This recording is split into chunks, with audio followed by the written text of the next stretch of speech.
Bon là les amis, je vais vous parler d'un anime que j'attendais avec impatience. Le premier anime, c'est un anime où on va voir, après des années de maltraitance et d'humiliation, au sein de son groupe d'aventuriers en fait, Yuke Feldio est un mage rouge de rang A. Et il craque et il prend la décision difficile de quitter son groupe pour retourner en fait à une vie plus ordinaire. Et surtout moins stressante. Et en fait les enfoirés, c'est des rats originels. Ils veulent pas lâcher les sous, tu vois. Et en fait, du coup, rapidement, sa vie de chômeur commence, mais pas pour longtemps. Et du coup, Yuke, il va être recruté rapidement par un groupe d'aventuriers qu'il connaît bien parce qu'en fait, ce groupe-là, en fait, c'est des femmes qu'il a aidées auparavant. Et du coup, il va être recruté par elles. Et à mesure qu'ils explorent en fait les donjons avec ce groupe, etc.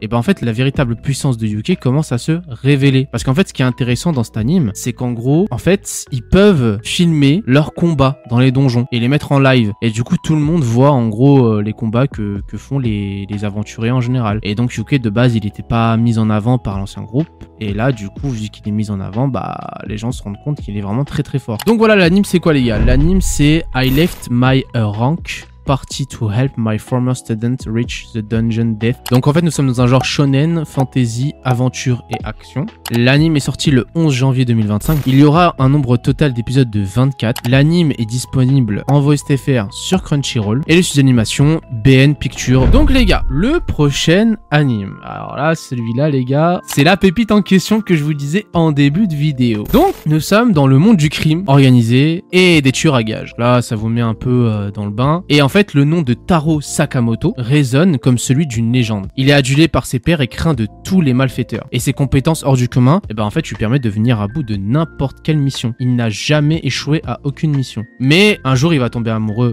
d'Aoi, celle qui deviendra sa femme et la mère de sa fille. Du coup, Taro, décide de raccrocher. L'ancien meilleur assassin, du coup, de tous les temps, est bien décidé à rouler des jours heureux avec sa famille. Sauf que, même le plus grand des assassins ne peut pas quitter la pègre sans avoir de compte à rendre. Et oui. Et donc, du coup, le syndicat des assassins décide d'offrir une grosse prime pour sa tête. Et du coup, son quotidien tranquille redevient vite mouvementé. Et là, les gars, c'est là où on va voir toutes les actions de Sakamoto, purée, et l'équipe qu'il va avoir, parce qu'il va finir par avoir une petite équipe. Franchement, incroyable, les gars. Incroyable. Les actions sont dingues. L'animation, elle est vraiment magnifique. Voilà.